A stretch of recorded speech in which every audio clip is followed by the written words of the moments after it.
Hello दोस्तों, नमस्कार। बहुत बहुत स्वागत है आपका ज्ञान जीएस यूट्यूब चैनल में। और जैसा कि आप सभी को पता है कि आज हमारा 77वां स्वतंत्रता दिवस है। और ये स्वतंत्रता दिवस आज भले ही हमको उतना इम्पोर्टेंट ना लगता हो, कुछ लोग आज भी मतलब कुछ लोग स्कूल जाकर अपने जहाँ पे भी वो वर्किंग प्लेस है वहां पे जाकर तिरंगा फहराते हैं। और तिरंगा फहराने के बाद उसकी जो भावना रही थी हमारे स्वतंत्रता दिवस की, वो आज भी उसको महसूस करते हैं। बाकी कुछ लोग ऐसा समझते हैं कि उनके लिए ये कुछ भी खास नहीं है और जैसा उनका डेली दिनचर्या रहती है वो उसी तरह से अपनी दिनचर्या को रखते हैं। लेकिन जो हमारे वीर सपूत हुए थे, जिन्होंने स्वतंत्रता की लड़ाई में अपना जीवन बलिदान दे दिया और वो पूरी उम्र यही सोचते रहे कि कैसे भी हमें स्वतंत्रता मिल जाए, और उनके जीवन का एकमात्र लक्ष्य था जो हम आज ऐशो आराम की जिंदगी जी रहे हैं, जो हवा पानी और हर जगह घूमने का हमें अधिकार है, जो संवैधानिक जो हमारे मूल अधिकार हैं, ये सब हमें ऐसे ही नहीं मिल गए। ठीक है, इसके पीछे बहुत बड़ी लड़ाई है और उसमें बहुत लोगों ने अपना जीवन बलिदान दिया है। तो हमें उसको भूलना नहीं चाहिए और हमें हमेशा उनके लिए श्रद्धा भाव अपने मन में रखना चाहिए और इस स्वतंत्रता की जो कीमत है उसे समझना चाहिए। तो इसी के साथ आपको बहुत बहुत हार्दिक शुभकामनाएं इस स्वतंत्रता दिवस की। और अगला जो स्वतंत्रता दिवस हो, जब वो अगला स्वतंत्रता दिवस आपके जीवन में आए तो उसमें और नई कामयाबी, नई ऊंचाइयां उनको आप अपने जीवन में उतारें, आपको बहुत अच्छी उपलब्धियां हासिल हों। तो चलिए इसी के साथ अपनी जो पॉलिटी की क्लास है उसको शुरू करते हैं। हम इसमें संविधान को पढ़ रहे हैं और आज हम संविधान में जो हमारे अटॉर्नी जनरल ऑफ इंडिया है, भारत के महान्यायवादी, उनके बारे में पढ़ने वाले हैं। अभी तक हम राष्ट्रपति, उपराष्ट्रपति और प्रधानमंत्री जी को पढ़ चुके हैं। इन्हीं के बीच में एक आर्टिकल आता है, आर्टिकल 76, जिसे हम अनुच्छेद 76, जो हमारा महान्यायवादी से संबंधित है और ये कार्यपालिका का ही भाग है, इसीलिए आज हम महान्यायवादी को समझने वाले हैं। तो चलिए अब शुरू करते हैं अपनी क्लास को और पढ़ लेते हैं महान्यायवादी के बारे में कौन कौन से उपबंध हैं और उनसे कौन कौन से सवाल हमारे एग्जाम्स में बनने की संभावना है। तो चलिए क्लास पे आ जाते हैं। भारत के महान्यायवादी, भारत के महान्यायवादी का मतलब क्या है कि ये एक तरह से भारत सरकार के वकील के रूप में काम करते हैं।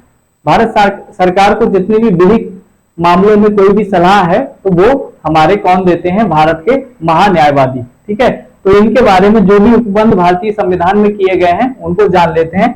इसका प्रावधान अनुच्छेद 76 में भारत के महान्यायवादी का प्रावधान है और इनका जो पद है उसकी चर्चा की गई है अनुच्छेद 76 में। ठीक है, तो यहाँ देखिए संविधान के अनुच्छेद 76 में भारत के महान्यायवादी के पद की व्यवस्था की गई है।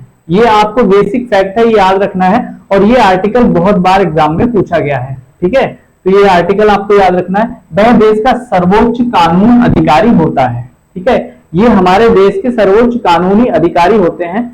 कोई भी नियम कानून जो भी बनेगा या कानून के बारे में जो जानकारी सरकार को देंगे वो कौन देंगे, तो वो महान्यायवादी हमारे सरकार को कानूनी जानकारी उपलब्ध कराते हैं।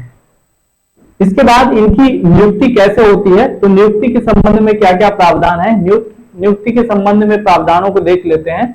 सबसे पहले महान्यायवादी जो अटॉर्नी जनरल होते हैं, इनकी नियुक्ति राष्ट्रपति जी करते हैं। ये हम पहले भी कई बार डिस्कस कर चुके हैं, जहां पे भी हमने राष्ट्रपति की शक्तियां पढ़ी थी तो वहां पे भी हमने डिस्कस किया था कि जो महान्यायवादी हैं या जो पद हैं हमारे संविधान में, ऊंचे ऊंचे पद, उन सभी सर्वोच्च पदों पर नियुक्ति कौन करते हैं, हमारे राष्ट्रपति जी करते हैं। तो राष्ट्रपति द्वारा इनकी नियुक्ति होती है। उसके लिए आवश्यक है कि वह भारत का नागरिक हो। ठीक है, एक इनके लिए जो नियुक्ति के लिए आवश्यकता है, तो इनकी योग्यता है कि भारत के नागरिक होने चाहिए। मोस्टली ये सभी में होती है। उसके बाद उसे उच्च न्यायालय के न्यायाधीश के रूप में काम करने का 5 वर्षों का अनुभव हो।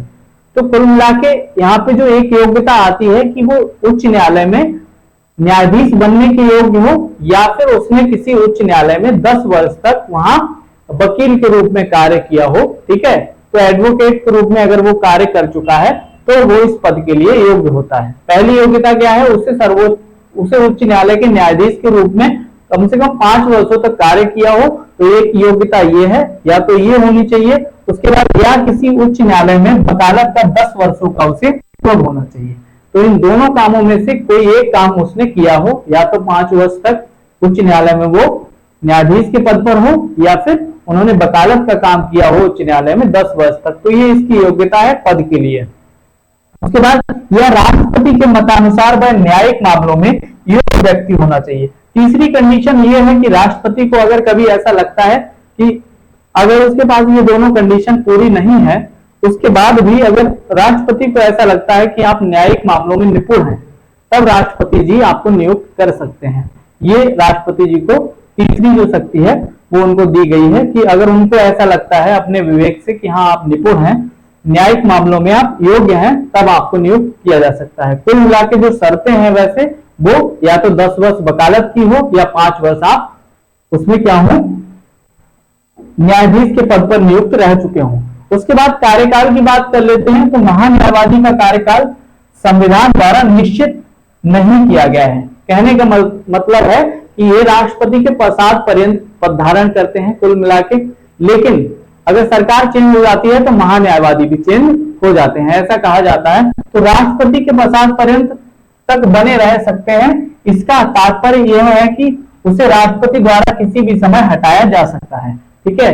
तो दूसरा है राष्ट्रपति अगर इन्हें चाहे पश्चात पर्यंत का मतलब ये होता है कि उनकी इच्छा अनुसार, अगर जब तक उनकी इच्छा है ये पद पर बने रहेंगे तब तक ये अपने पद पर बने रहेंगे, और राष्ट्रपति जी जब चाहेंगे तो इन्हें अपने पद से हटा सकते हैं। तो हमें याद रखना है कि जो हमारे महान्यायवादी होते हैं वो राष्ट्रपति के पश्चात पर्यंत पद धारण करते हैं। उसके बाद वह राष्ट्रपति को कभी भी अपना त्याग पत्र सौंपकर पदमुक्त हो सकते हैं। तो ये कंडीशन लगभग सभी को मतलब मिली हुई होती है। ये जो पद त्याग की प्रक्रिया है कि वो अपना त्याग पत्र देके तो पद त्याग ही सकते हैं, और किसे देंगे तो राष्ट्रपति जी को ही अपना त्याग पत्र देते हैं। कौन? महान्यायवादी। तो आपको याद रखना है, एक तो क्या है कि राष्ट्रपति द्वारा नियुक्त होते हैं, योग्यताएं इनकी हो गई। उसके बाद राष्ट्रपति के पश्चात पर्यंत ये पद धारण करते हैं और राष्ट्रपति द्वारा हटाए जा सकते हैं कभी भी। वह राष्ट्रपति को अपना त्याग पत्र सौंपकर भी अपना पद रिक्त कर सकते हैं। कौन? भारत के जो महान्यायवादी हैं वो। उसके बाद हम आगे देख लेते हैं। परंपरा यह है कि जब तक सरकार मंत्रिपरिषद त्याग पत्र दे दे उस समय बदल दिया जाए जो उसे त्याग पत्र देना होता है। ठीक है। परंपरा यह है कि जब सरकार मंत्रिपरिषद त्याग पत्र अगर दे देती है या उसे बदल दिया जाए, अगर या तो सरकार त्याग पत्र दे दे या मंत्रिपरिषद बदल जाए, तो उस कंडीशन में क्या होता है, क्योंकि उसकी नियुक्ति सरकार की सिफारिश से होती है। जो हमारे महान्यायवादी हैं उनकी जो नियुक्ति होती है वो सरकार की सिफारिश से होती है, क्योंकि ये जो बड़े पद होते हैं, अभी इससे पहले जब हमने प्रधानमंत्री वाला चैप्टर पढ़ा तो प्रधानमंत्री में हमने पढ़ा था कि कुछ ऐसे पद हैं संवैधानिक जिन पे नियुक्ति के लिए प्रधानमंत्री सलाह देते हैं किसी राष्ट्रपति को, और उनकी सलाह पर ही इनकी नियुक्ति होती है। तो उन्हीं में से एक कौन है? हमारे महान्यायवादी। जब उनकी सलाह पर नियुक्ति होती है तो कहने का मतलब है जो सरकार वर्तमान में है कुल मिला के उस सरकार की क्या है, सिफारिश पे इनकी नियुक्ति होती है। जब सरकार की सिफारिश से इनकी नियुक्ति हुई तो अगर सरकार बदलेगी तो जो नई सरकार आएगी वो फिर से नई सिफारिश करेगी, तो उसके बाद जो महान्यायवादी हैं उनका चेंज हो जाना भी लाजमी है। लाजमी का मतलब क्या है कि वो भी चेंज हो ही जाएंगे, क्योंकि सरकार जो नई आएगी वो ये चाहेगी कि वो अब जो महान्यायवादी आए वो हमारी सलाह के अनुसार बने हुए हों। ठीक है। तो यहाँ पर दिया गया है कि अगर या तो सरकार बदल जाए या मंत्रिपरिषद त्याग पत्र दे दे, इन दोनों कंडीशन में क्या होती है, महान्यायवादी का पद, क्योंकि क्या होता है सरकार की सलाह से ही बनता है, मतलब पद नहीं बनता, मतलब जो नियुक्ति होती है वो सरकार की सलाह से होती है। अब नियुक्ति होने के लिए क्या है, अब नई सरकार आएगी तो नई सरकार की सलाह से नियुक्ति होगी। कुल मिला के महान्यायवादी भी हमारे बदल जाते हैं। उसके बाद संविधान में महान्यायवादी का पारिश्रमिक तय नहीं किया गया है। इन्हें कितना पारिश्रमिक मतलब इन्हें कितना वेतन मिलेगा ये नहीं बताया गया है, उसे राष्ट्रपति द्वारा निर्धारित पारिश्रमिक मिलता है, और राष्ट्रपति इस संबंध में निर्धारित करते हैं कि उनको कितना वेतन दिया जाएगा। ठीक है। तो ये याद रखना है, उनका जो वेतन है वो निर्धारित नहीं किया गया है। आगे देख लेते हैं कार्य एवं शक्तियां क्या होती हैं। कार्य एवं शक्तियों को देख लेते हैं। भारत सरकार को विधि संबंधी ऐसे विषयों पर सलाह दे जो राष्ट्रपति द्वारा सौंपे गए हो। राष्ट्रपति जो भी विधि संबंधी विषय होते हैं जिन पे राष्ट्रपति सलाह मांगते हैं, तो उनपे इनका काम होता है कि उनको जो विधिक सहायता है या विधिक सलाह है वो उपलब्ध कराएंगे। कौन? महान्यायवादी। क्योंकि ये क्या होते हैं, सरकार के वकील के रूप में देखे जाते हैं या सरकार के विधि अधिकारी के रूप में होते हैं महान्यायवादी। तो अगर कोई भी राष्ट्रपति इन्हें विषय बताते हैं तो उनको ये सलाह देने का काम किसका है? महान्यायवादी का। उसके बाद विधिक स्वरूप में ऐसे अन्य कर्तव्यों का पालन करें जो राष्ट्रपति द्वारा सौंपे गए हों। और विधिक स्वरूप में अगर कोई और कार्य भी है जो राष्ट्रपति द्वारा सौंपा जाता है तो उस पर भी काम करना या अमल करना किसका काम है? महान्यायवादी का। आप याद रखेंगे। उसके बाद संविधान या किसी अन्य विधि द्वारा प्रदान किए गए कृत्यों का निर्वहन करना। जो संविधान होता है या किसी और विधि के द्वारा प्रदान किए गए कृत्यों का निर्वहन करना, जो भी संविधान के द्वारा अगर कोई नियम कानून है उसका पालन करना, या और कोई कृत्य है ऐसा जो विधि के अनुरूप है या विधि से संबंधित है जो भारत सरकार के परिप्रेक्ष्य में है, तो उस पर काम करना काम होता है महान्यायवादी का। ठीक, तो ये महान्यायवादी के कुछ कार्य हैं। और कार्य भी हैं, उनको देख लेते हैं। राष्ट्रपति महान्यायवादी को निम्नलिखित कार्य सौंपता है। जो राष्ट्रपति जी हैं वो डायरेक्टली कौन से कार्य महान्यायवादी को सौंपते हैं उनकी चर्चा कर लेते हैं। भारत सरकार से संबंधित मामलों को लेकर उच्चतम न्यायालय भारत सरकार की ओर से पेश होना। ठीक है, भारत सरकार से संबंधित अगर कोई मामला होता है तो को लेकर उच्चतम न्यायालय में पेश होना। अगर हम ये कहें कि भारत सरकार की ओर से उच्चतम न्यायालय में कोई पेश होगा वकील के रूप में या उनका विधि अधिकारी के रूप में, तो वो कौन होगा? हमारे महान्यायवादी जी होंगे। ठीक है, तो याद रखना है कि भारत सरकार के ओर से इसमें सर्वोच्च न्यायालय में प्रस्तुत होते हैं। उसके बाद संविधान के अनुच्छेद 143 के तहत राष्ट्रपति के द्वारा उच्चतम न्यायालय में भारत सरकार का प्रतिनिधित्व करना। और जो संविधान का अनुच्छेद 143 है उसके अनुसार क्या होता है? राष्ट्रपति के द्वारा उच्चतम न्यायालय में भारत सरकार का प्रतिनिधित्व करते हैं। कुल मिलाकर अगर राष्ट्रपति की तरफ से या सरकार की तरफ से उच्चतम न्यायालय में प्रतिनिधित्व करने की बात आती है तो उसमें प्रतिनिधित्व कौन करते हैं? हमारे महान्यायवादी जी। उसके बाद सरकार से संबंधित किसी मामले में उच्च न्यायालय में सुनवाई का अधिकार। और सरकार से संबंधित अगर उच्च न्यायालय में कोई मामला होता है तो उससे सुनवाई का अधिकार भी किसको मिला हुआ है? तो महान्यायवादी। कुल मिलाकर जो विधि संबंधी कार्य हैं उनकी सब जो कार्य हैं वो कौन करेगा? महान्यायवादी जी ही करते हैं। उसके बाद आगे देख लेते हैं अधिकार एवं मर्यादाएं। अधिकार का मतलब क्या होता है कि हमें ये अधिकार प्राप्त है, या महान्यायवादी जी को कौन कौन से अधिकार प्राप्त है। मर्यादाओं का मतलब है कि उनकी सीमाएं क्या है, उन्हें मर्यादित भी रहना है। ठीक है, तो अधिकार को इसमें पढ़ लेते हैं, मर्यादाओं को भी पढ़ेंगे, या जो सीमाएं होती हैं उनको भी पढ़ लेते हैं। ठीक है, भारत के किसी भी क्षेत्र में किसी भी अदालत में महान्यायवादी को सुनवाई का अधिकार है। ये इनका अधिकार है, इन्हें दिया गया है कि भारत के किसी भी क्षेत्र के किसी भी अदालत में महान्यायवादी को सुनवाई का अधिकार है। ये कहीं भी जाके सुनवाई कर सकते हैं। ठीक है, तो ये इनकी विशेष शक्ति हो गई और इनको ये विशेष अधिकार हो गया। ऐसे ही कोई भी और वकील या ऐसे ही कोई अधिकारी नहीं जा सकता है किसी भी न्यायालय में, लेकिन इनको ये अधिकार प्रदान किया गया है। उसके बाद इसके अतिरिक्त संसद के दोनों सदनों में बोलने या कार्यवाही में भाग लेने का अधिकार है। संसद के किसी भी सदन में इन्हें बोलने का भी अधिकार है और कार्रवाई में भाग लेने का अधिकार है, लेकिन इन्हें वोट देने का अधिकार नहीं है। ठीक है, आपको याद रखना है कि ये मतदान नहीं कर सकते वहां पे, या दोनों सदनों में संयुक्त बैठक में मताधिकार के बगैर भाग लेने का अधिकार है। अगर संयुक्त बैठक भी हो रही है तो उसमें भी भाग ले सकते हैं, लेकिन मताधिकार का अधिकार नहीं है। ये मत नहीं डाल सकते हैं, बाकी भाग ले सकते हैं, चाहे संयुक्त बैठक हो चाहे संसद के किसी सदन में कोई कार्यवाही चल रही हो, उसमें ये भाग आराम से ले सकते हैं, इन्हें कोई रोक टोक नहीं।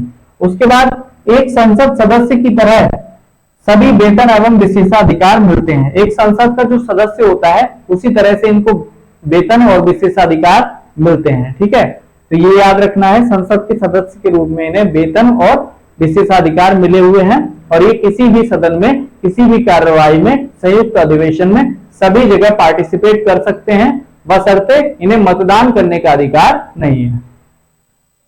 आगे देख लेते हैं और क्या प्रावधान किए गए हैं। महान्यायवादी की सीमाएं क्या होंगी? सीमाएं मतलब इनका काम है, अगर ये काम कर रहे हैं, इनको अधिकार है, तो उन अधिकार क्षेत्रों की कुछ सीमाएं भी होंगी कि कहां तक इनको अधिकार प्राप्त है। कुछ सीमाएं भी लगाई जाती हैं, और वो चाहे कोई भी अधिकारी हुआ, सीमाएं लगाना जरूरी भी होता है, जिससे जो शासन व्यवस्था है वो निरंकुश ना हो जाए। उन पर कुछ अंकुश होने चाहिए जिनसे उनको कंट्रोल किया जा सके। असीमित अधिकार देने का मतलब है मनमानी करने लगता है चाहे वो कोई भी अधिकारी हुआ। ठीक है, तो सीमाएं क्या होंगी? वह भारत सरकार के खिलाफ कोई भी सलाह या विश्लेषण नहीं कर सकता है। तो भारत सरकार के खिलाफ ये कुछ नहीं बोल सकते, ना कोई सलाह कर सकते हैं, ना विश्लेषण कर सकते हैं, ठीक है, और किसी और को भी सलाह नहीं दे सकते हैं। उसके बाद जिस मामले में उस भारत सरकार की ओर से पेश होना है उस पर वह कोई टिप्पणी नहीं कर सकता है। जैसे कोई भी मामला ऐसा हुआ जिसमें भारत सरकार की ओर से इन्हें पेश होना है, उस पर ये निजी तौर पे कोई टिप्पणी नहीं कर सकते हैं। इन्हें भारत सरकार का प्रतिनिधि के रूप में ही जाना है और उसी पक्ष में सारे अपने वक्तव्य देने हैं और उसी पक्ष में अपनी बात रखनी है, ठीक है। ये उस पर अपनी निजी टिप्पणी नहीं कर सकते हैं। ये इन पे क्या है? प्रतिबंध है एक तरह से, या सीमा लगाई गई। उसके बाद बिना भारत सरकार की अनुमति के वह किसी आपराधिक मामले में व्यक्ति का बचाव नहीं कर सकता है, ठीक है। बिना भारत सरकार की अनुमति के वह किसी भी आपराधिक मामले में अगर चाहें कि किसी व्यक्ति का बचाव कर दें, हम महान्यायवादी हैं, ठीक है, हमें किसी भी कोर्ट में जाने का अधिकार है, हमें किसी भी न्यायालय में जाके सुनवाई करने का अधिकार है और हम वहां जाके अपनी दलीलें पेश कर दें। अगर कोई हमारा परिचित व्यक्ति है, कोई हमारा बहुत खास आदमी है, तो उसके लिए खुद से चले जाए, तो ऐसा कोई प्रावधान नहीं है। जब तक भारत सरकार की अनुमति नहीं होगी तब तक ये किसी न्यायालय में जाके सुनवाई नहीं कर सकते हैं। ये भी इनको सीमा लगाई गई है। अधिकार तो है लेकिन अधिकारों पे कुछ सीमाएं भी बनाई गई हैं, ठीक है, तो इसको याद रखना है हमें। आगे देख लेते हैं। बिना भारत सरकार की अनुमति के वह किसी भी परिषद या कंपनी के निर्देशक का पद नहीं ग्रहण कर सकते हैं। अगर किसी कंपनी का निर्देशक या किसी परिषद के निर्देशक के रूप में ये कोई पद ग्रहण नहीं कर सकते हैं बिना भारत सरकार की अनुमति के। अगर कोई भी पद बाद में ये ग्रहण करते हैं कहीं पे भी, किसी संस्था में या किसी कंपनी में, तो इन्हें पहले भारत सरकार की अनुमति लेनी पड़ेगी। और ये भी एक तरह से क्या है, इनको लिमिटेशंस लगाई गई हैं, सीमाएं लगाई गई हैं। उसके बाद जब तक कि विधि एवं न्याय मंत्रालय वैधानिक मामले विभाग के माध्यम से इस आशय का कोई प्रस्ताव या संदर्भ उसे प्रेषित नहीं किया जाता है कि वह भारत सरकार के किसी मंत्रालय या विभाग या सार्वजनिक उपक्रम या वैधानिक संगठन को अपनी सलाह नहीं देता है। अगर भारत सरकार ये उनको क्या कर दे, प्रेषित ना कर दे, कोई आर्डर ना दे या कोई आदेश ना दे, भारत सरकार ऐसी कोई अनुमति ना दे कि भारत सरकार का कोई अन्य मंत्रालय या विभाग या सार्वजनिक उपक्रम है जो उनसे सलाह मांग रहे हैं, तो भारत सरकार की बिना अनुमति के किसी को सलाह नहीं दे सकते। जब भारत सरकार कहेगी कि इस मंत्रालय को, इस विभाग को या इस निकाय को सलाह दे दीजिए, तभी भारत के महान्यायवादी उसको सलाह देंगे। भारत सरकार की बिना अनुमति के ये किसी को भी सलाह देंगे नहीं, ठीक है। कुल मिलाकर ये सलाह नहीं दे सकते हैं जब तक भारत सरकार की अनुमति नहीं होगी। चाहे वो कोई मंत्रालय हो गया, चाहे कोई विभाग हो गया, चाहे कोई सार्वजनिक उपक्रम हो गया, चाहे वो कोई वैधानिक संगठन हो गया, चाहे वो कुछ भी हो, जब तक भारत सरकार की अनुमति नहीं होगी तब तक इन्हें सलाह देने का अधिकार नहीं है कि धीरे से बता दिया कि नहीं ये कर लो तब हो जाएगा तुम्हारा काम, ठीक है। तो ऐसे ही नहीं, अपने मन से नहीं, क्योंकि ये बहुत प्रमुख पद है और ये भारत का एक तरह से विधि अधिकारी है। तो भारत के जितने नियम कानून है या भारत की तरफ से जो विधि का प्रतिनिधित्व है, या सर्वोच्च न्यायालय में, उच्च न्यायालयों पर जो सरकार की ओर से प्रतिनिधि होता है विधि अधिकारी के रूप में, तो वो ये महान्यायवादी होते हैं। तो ये एक तरह से इनके कुछ भी बोलने से या इनके कहीं पे भी सलाह देने से, कभी अगर वो भारत सरकार से ऐसी अनुमति नहीं लेते हैं और कभी ये जो सलाह होती है वो कभी अपोजिट डायरेक्शन में चली जाए या कह सकते हैं निगेटिव हो जाए, तो वो उससे बहुत बड़ा नुकसान हो सकता है, या भारत सरकार की जो एकता अखंडता है उसमें भी कुछ दिक्कत पैदा हो सकती है। तो इसीलिए इन्हें पहले अनुमति लेनी पड़ सकती है, किससे? हमेशा पड़ती है, किससे? भारत सरकार से, अगर ये किसी को सलाह देते हैं तब। आगे देख लेते हैं और क्या प्रावधान किए गए हैं। हालांकि महान्यायवादी सरकार का पूर्णकालिक वकील नहीं है। पूर्णकालिक वकील का मतलब ये है कि ऐसा नहीं है कि ये इनका जो पद है वो सरकारी है, ना तो संवैधानिक तो है लेकिन सरकारी पद नहीं है और पूर्णकालिक नहीं है। ये एक बार महान्यायवादी नियुक्त हो गए इसका मतलब ये नहीं कि जीवन भर ये महान्यायवादी रहेंगे, ठीक है। ये एक तरह से क्या है, पूर्णकालिक वकील नहीं है, वह एक सरकारी कर्मी की श्रेणी में नहीं आता है, ठीक है। और ये जो होते हैं हमारे महान्यायवादी, ये सरकारी कर्मी की श्रेणी में नहीं आती। सरकारी कर्मी का मतलब है, और जो हमारे सरकारी कर्मचारी है उस तरह से ये नहीं आते हैं, इसलिए उसे निजी विधेयक कार्यवाही से रोका नहीं जा सकता है, ठीक है। इसीलिए जो इनकी निजी विधेयक कार्यवाही होती है उससे इन्हें नहीं रोका जा सकता है। अगर ये चाहें तो ऐसी अपनी निजी कार्रवाई कर सकते हैं, लेकिन उस पर कुछ अनुमतियां इन्हें लेनी पड़ती हैं सरकार से, वो अनुमति इन्हें लेनी पड़ेगी, क्योंकि इनका जो पद है वो कैसा है, सरकारी नहीं है, ठीक। और ये पूर्णकालिक वकील भी नहीं है भारत सरकार के। आगे देख लेते हैं अनुच्छेदों की अगर हम बात करें, जो हमारे महान्यायवादी हैं उनसे संबंधित हमारे कौन कौन से अनुच्छेद संविधान में दिए गए हैं। तो सबसे पहला जो आर्टिकल है हमारा आर्टिकल 76, इसमें भारत के महान्यायवादी का पद दे रखा है, ठीक है, ये प्रावधान किया गया है, इसको आप याद रखेंगे। उसके बाद आर्टिकल 88 दे रखा है, इसमें महान्यायवादी के संसद के सदनों तथा इसकी समितियों से जुड़े अधिकार, कि संसद के सदनों में ये भाग ले सकते हैं, किसी भी सदन में उसके संयुक्त अधिवेशन में भाग ले सकते हैं, ठीक है। तो जो संसद से संबंधित प्रावधान है और इनकी समितियों से जुड़े प्रावधान है कि संसद की जो समितियां हैं उनके संबंध में इन्हें क्या अधिकार है, तो वो सब प्रावधान आर्टिकल जो हमारा 88 है या अनुच्छेद 88 है उसमें ये प्रावधान किए गए हैं। उसके बाद 105 हमारा अनुच्छेद है, इसमें क्या प्रावधान, महान्यायवादी की शक्तियां, महान्यायवादी को क्या क्या शक्तियां प्राप्त होंगी और कौन किन किन शक्तियों पे क्या क्या वो कार्य कर सकते हैं। विशेषाधिकार तथा प्रतिरक्षा, ठीक है, विशेषाधिकार क्या क्या विशेषाधिकार होंगे और प्रतिरक्षा, तो ये सारे प्रावधान 105 अनुच्छेद में किए गए हैं। 105 आर्टिकल में ऐसे प्रावधान किए गए हैं। तो ये कुछ थे हमारे महान्यायवादी से संबंधित प्रावधान। आज की क्लास हमारी बहुत ज्यादा बड़ी नहीं है क्योंकि इसमें हमने न्यायवादी को पढ़ना था। वैसे आपको और टीचर कुछ लोग होंगे दो आर्टिकल केवल 76 बता के और छुट्टी कर देंगे, लेकिन 76 आर्टिकल जो हमारा 76 है इसमें केवल महान्यायवादी का पद दे रखा है। और अगर कभी डेप्थ में क्वेश्चन पूछ लिया, जो कि संभावना आजकल रहती है पॉलिटी जैसे सब्जेक्ट में, क्योंकि ये सब्जेक्ट हर बच्चा पढ़ के जाता है और सबकी अपेक्षा यही होती है कि इसको हम पूरा करके आएंगे। तो इसीलिए क्या होता है, कभी कभी इसमें जो क्वेश्चन होता है वो डेप्थ में जाके या अंदर से पूछ लिया जाता है। वो क्वेश्चन वही आंसर कर पाएगा जिसने सभी चीजों को अच्छे से पढ़ा है, अच्छे से समझा है, ठीक है। तो आप कहीं से भी पढ़ रहे हैं, चाहे इस चैनल से चाहे और किसी चैनल से, आप ये श्योर जरूर कर लें कि आप जो पढ़ रहे हैं वो आपको अच्छे से समझा के अगर आप पढ़ रहे हैं और कुछ भी छूट नहीं रहा है तो आप वहां से पढ़ सकते हैं। अगर आपको कोई आधी अधूरी जानकारी दे रहा है तो आप ये ध्यान रखिएगा, हो सकता है उस तरह का जो आप नॉलेज गेन कर रहे हो उससे हो सकता है कि आप 2-4 साल तैयारी करो फिर भी आपका सिलेक्शन ना हो पाए। और आप अगर एक बार अच्छे से पढ़ेंगे तो भले 6-8 महीने आप पढ़ के भी सिलेक्शन ले सकते हैं। बस आप पढ़ कैसे रहे ये चीजें डिपेंड करती हैं। तो आई होप आपको वीडियो बहुत पसंद आया होगा और इसी तरह की वीडियोस के लिए हमारा चैनल सब्सक्राइब कर दीजिएगा, ज्ञान जीएस यूट्यूब चैनल, और बेल आइकन को भी प्रेस कर दीजिएगा जिससे आगे आने वाले जो भी वीडियोस होंगे उनके नोटिफिकेशन भी आपको आसानी से मिलते रहेंगे, ठीक है। तो पूरी क्लास देखने के लिए बहुत बहुत धन्यवाद और मिलते हैं इसी तरह की वीडियो में नेक्स्ट वीडियो में। नमस्कार।